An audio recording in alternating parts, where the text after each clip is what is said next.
කැරිම රටකට ආයි හම්බුනේ. දැන් නම් මුම් පුක හොදන්නෙත් ආයි වලින්. එන්එස් එක පොඩි එකෙක් ඇවිල්ලා මගෙන් අහනවා පොතට පොත දාලා දුවන්න. එන්එස් දුවයි පකක්. තරුෂ බල්ලෝ මේ ළමයව බාරගනින්. ඇන්ටිලා ටෝක් කරා නම් දැන් මාව බැඳපන් මිනිහෝ. පසින්දු පුතේ උඹට යට ඇදුන් දෙකකුත් බලපන්. තියෙන ඔක්කොම හිල් වෙලානේ. මම ඊරෑ ටැමිල් ෆිල්ම් එකක් බැලුවානේ.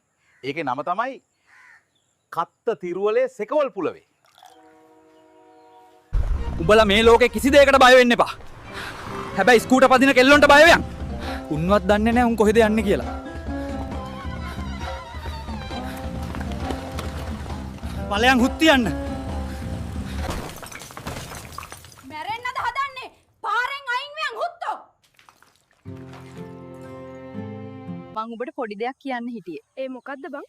ගොපළු යකාගේ කෙවිත වගේ නෙවෙයි රවිදු අයියගේ කෙවිත නම්. පවුලේ නම්බුව රකින්න කියලා තියෙන සේසතම විකුණලා තාත්තා මට IT ඩිග්‍රී එකක් කෙරෙව්වා. දැන් මම පෙරනවා තාත්තා බෙදනවා. රැල්ලට අක්කිලෙක්ක යාළු වෙන්න යන්න එපා. හේතුව ගේ අතුගාලා ඇවිල්ලා කියන්න.